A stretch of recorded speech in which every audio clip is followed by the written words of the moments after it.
I've made a tutorial on how to cut fabric to make stack and whack blocks. So I've made these blocks for the tutorial. What I've decided to do instead of making just a small quilt is to use the rest of the strips that I cut up to go ahead and make more blocks because I don't really know what else that I would do with the rest of this fabric. Welcome to Quilting Color. My name is Shalina. Today I'm going to work on making more progress on my stack and whack kaleidoscope quilt that I'm making with African fabrics. I hope that you get a chance to sew along with me so you can enter to win prizes. Make sure you stay tuned for the secret word of the day.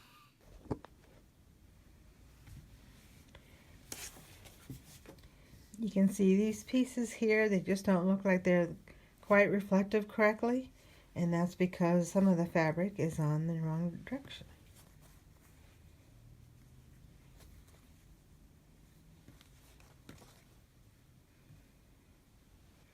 And here there's a better reflection going on. As you can see, all of these are going all the way around in a circle. This one might be from a different place. I'll have to see what's going on here with this particular piece. But you can see if they're the wrong way, it kind of looks like they would fit, but they really need to be turned to be able to. This video file got corrupted and everything is in super slow motion and you can't understand a single word that I'm saying. So instead of trying to use it, I'm going to just take some snapshots and just try to explain to you what it is that we discussed here. I want to make this quilt bigger. I'd like to have it big enough to be a wall hanging. That's about 40 by 40 inches. And so right now I'm just auditioning some fabric that I can use for sashing for this quilt. The fabric here is really bright and colorful, and I'm not sure if it'll compete with the original, with the stack and whack blocks. And it has a lot of variety in the fabric, so it'll be hard to find exactly the pattern I want to use. I wish I could remember all of my initial impressions on all of these fabrics. But as you can see, each one will change the look of the quilt. I can do some fussy cutting with this fabric to make the stars be between each of the blocks. This black and white fabric is really intriguing to me. I could just cut it randomly, or I could choose one of the patterns to use between the blocks. I could even use part of the pattern instead of the whole thing, which will let me choose the width that I want to use. The stripes and the dots also seem like they would make good designs. However, there's a problem with this fabric. That's printed diagonally, so it'll just be harder to cut in a straight line. It looks like I can really fussy cut each piece of the sashing for this with this fabric, but that would involve using some cornerstones in order to make them all fit. And I was hoping for a simpler design. Okay, so today I'm going to try to put together the 4-patch blocks for my stack and whack quilt. I did a tutorial on this, how to cut these. And so I decided to go ahead and just finish up all of these blocks. And I think it's going to look pretty good. I have thought about the sashing fabric, and we'll talk about the sashing fabric once we get the blocks established.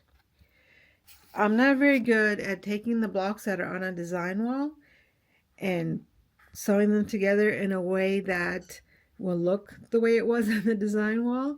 Usually I make scrappy quilts and it really doesn't much matter how the blocks are put together, and the design wall is just a suggestion on how to put them together. But for this particular quilt, especially the blocks by themselves, they do need to be put in this particular order in order for them to look the way they're supposed to look. And so here's the ideas that I've had. The way that I've seen people do this is to look at the blocks as columns. So this would be column 1, and this would be column 2, this is column 3 and 4 and so forth. And what the goal is to put column 2 on top of column 1 and then sew them that way all the way down the row. Now the way people have done it, instead of having to walk back and forth over and over again, is they stack them up. And so my plan is to go ahead and do the stacking. A little scary, but what I thought I could do is just pin them where the seam is supposed to be. That way I'll make sure that I know that that's where the seam goes. I know that more experienced quilters can know where the seam is supposed to go and know how to put the blocks together by the time they get to their sewing machine, but that's something I'm going to need some more practice with. The other thing I thought about is to make sure that these are all in the same order at the end, like the blocks are, that this stays with this and this stays with this. Is what I could do is to put them in order from the bottom to the top. That way the top block is always going to be on the top of the chain.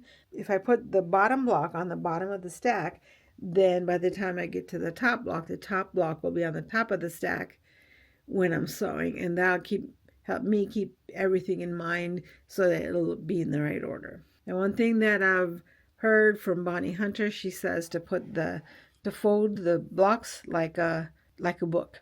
So that's one thing that sometimes I have trouble with, is just knowing, like, if I go this way, I might wind up having the wrong order. I might wind up having the wrong block and think that I need to sew here. But if you remember to do it folded like a book, where you're just flipping pages, then you know that you'll always be turning it in the correct direction. So I'm going to pin this together so that I'll just pin it here exactly, so that I'll know. Just pinning it here in place, not to mark the seam, but just to know that this is the side that's going to get the sewing. And I'm going to start from the bottom and pin all the way up and make a stack, and that way I can just sew this stack together. And then I'll worry about the rest of the blocks when I'm done with this column, with these two columns. Okay, I'm here at the sewing machine. I have my book with my blocks right here. So I know that this is the top of the box. I'm going to go ahead and just sew all of these down where the pins are. And I have the cream thread in the machine, and even though it doesn't quite match this, I'm fine with that. I don't feel like changing it right now, so we'll just go with that, and I'll go ahead and sew these together.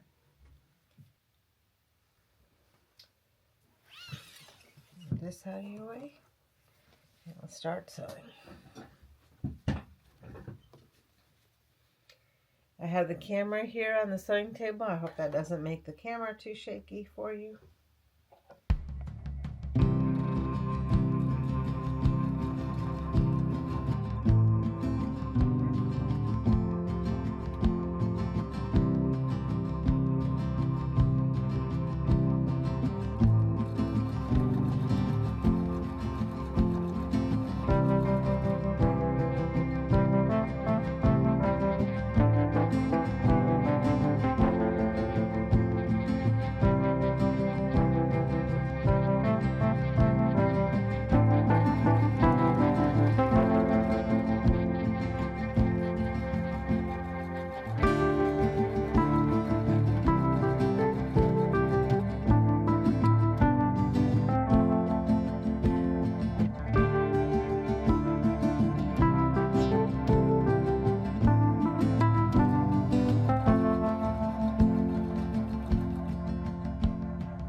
Now it's tempting me to go ahead and sew the first two sets together to make a block, but I think that's going to cause some confusion if I do that, because then things will not be in the same chain. So I'm just going to leave it alone and just keep sewing all the rest of the blocks here.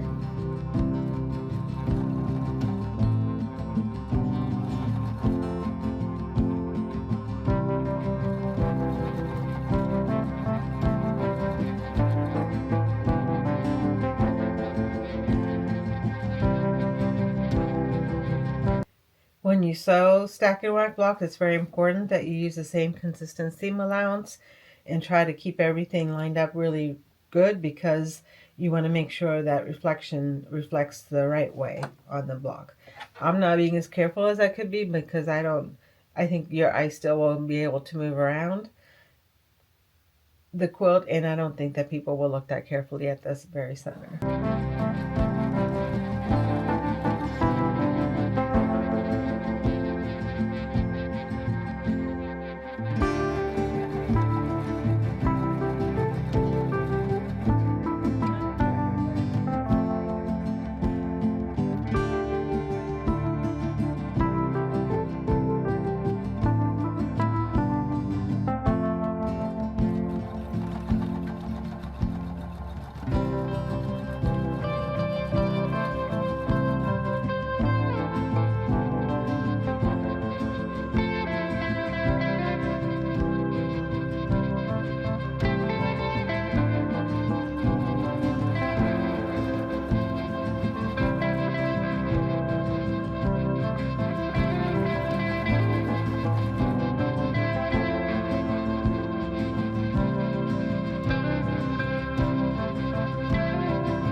making sure that I stay with the top, it stays at the top as I go through this, because I don't want to I want to make sure that I don't turn this stack the wrong direction. So now I have my chain here, and I'm going to put together the first 2 blocks. And I'm going to leave the chain the way it is because I want to make sure that all of the blocks stay in the right order. So I'm pressing one of these to one side and pressing the other one the opposite direction. And I'm just going to finger press here. Then I'm going to take a look to make sure that everything still looks like it's going to go in the right direction, that it is the right blocks that I'm putting together. It should be, because if I brought them to the table the right way, they should be, but it's always good to check. And then I'm just going to make sure I nest these seams and go ahead and sew these together. Now I could at this point I could pin them, but I don't think it's necessary.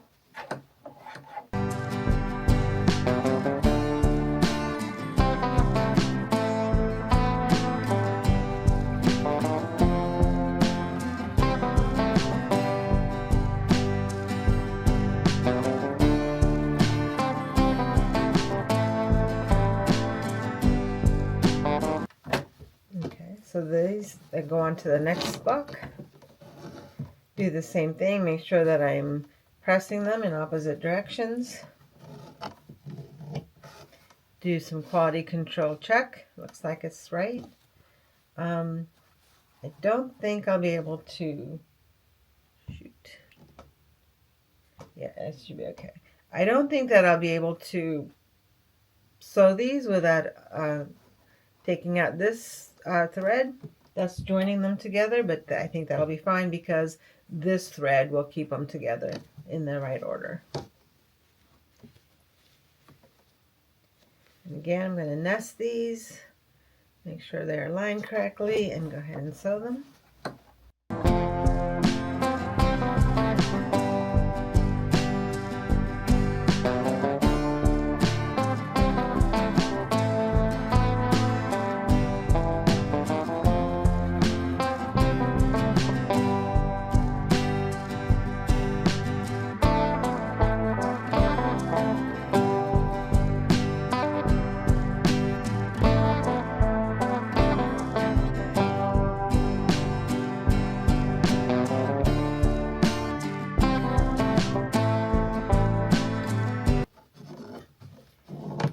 Them in opposite directions, checking them, and then I have to unhitch here so I can do this fold.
I think waiting until after checking them and putting them in place works better than going ahead and unhitching now. ahead of time, because that way everything is still in the right order.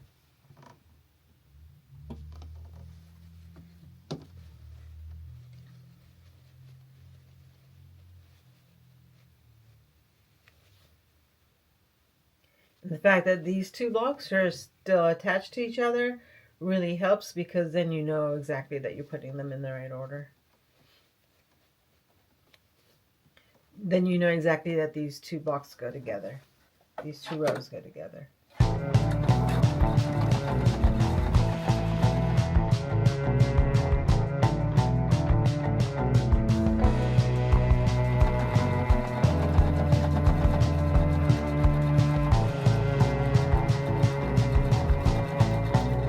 Okay, I'm done sewing all the blocks together.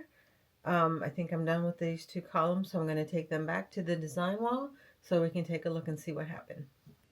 It's Ugly Christmas Sweater Day, so the secret word for today is sweater. Okay, I'm back here at the design wall. Let me go ahead and open these up.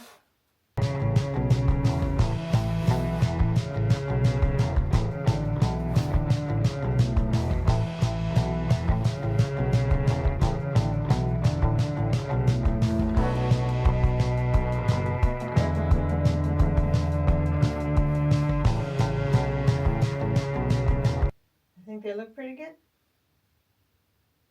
Takes up a lot less space when it's put together like this. There's less space here, but I'll be adding sashing between these at some point. And now when you put these blocks together, there are different ways that you can try to put them together. A lot of people use star points. Make this the center of a star to accentuate the design and still add interest to the quilt. I think I'm just going to leave mine simple and just add a plain sashing. I did think about having sashing in cornerstones at one point, but I think I want to make this quilt finished this year, so hopefully I can just, with the plain sashing, I think it'll be enough. It won't be quite as exciting as cornerstones or more exciting sashing, but it's it's going to make sure that those blocks get the attention. They're going to be the star of the show. So yep, I managed to do it right. So hopefully that means that I can do the rest of these blocks the same way, and I'll do that next. Normally what I would do in this case is just power through and think I'm going to figure it out, but I'm glad I took the time to be able to think through how I'm going to put these blocks together, because I really like the way that they turned out. So now I'm going to try to put this next block to get the next set of blocks together. So there's different ways I could do this. The one thing I could do is just go ahead and add the sashing here, and then work on it column by column and go ahead and add everything together. So the next thing I could do is to just add the next column to these blocks, which would be the sashing, and then add this column, and then this column, and then the next sashing, and so on and so forth. Another option, which I think I would prefer, is to just do one set of blocks at a time. So that's what I'm going to do next. I'm going to leave these blocks on the wall the way they are, and go ahead and just put these blocks together, and that way these will all still be in the same order, and it won't be so cumbersome to have to deal with all of these blocks that are already in place. I think both ways would work okay. I would have to carry these to the sewing machine, and they would add bulk and weight to in the sewing machine, and they might cause some additional drag. And even though this is a good system to use, I think it's called webbing, where you web all the blocks together in the column format. But I think I'm going to leave these strings together. These threads are still here in place, so there still is some webbing going on. But I'm going to go ahead and finish the 4 columns and then sew them together in web format. That way I'm not carrying all of this to the sewing machine. Either way, it works just fine. So I'm going to go ahead and take these and sew them, and then I'll go ahead and do the other 2 columns, and then we'll be back together again to put all of them together. I hope that you got a chance to sew today, and if you did, just leave a note in the comments to let me know what you worked on today, and you'll get an entry in the prize drawing. Don't forget to use the secret word for the day. The winners will win a copy of the Quilt Journal and some other goodies.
Thank you for watching. I appreciate all of your support, and I hope to see you again in the next video.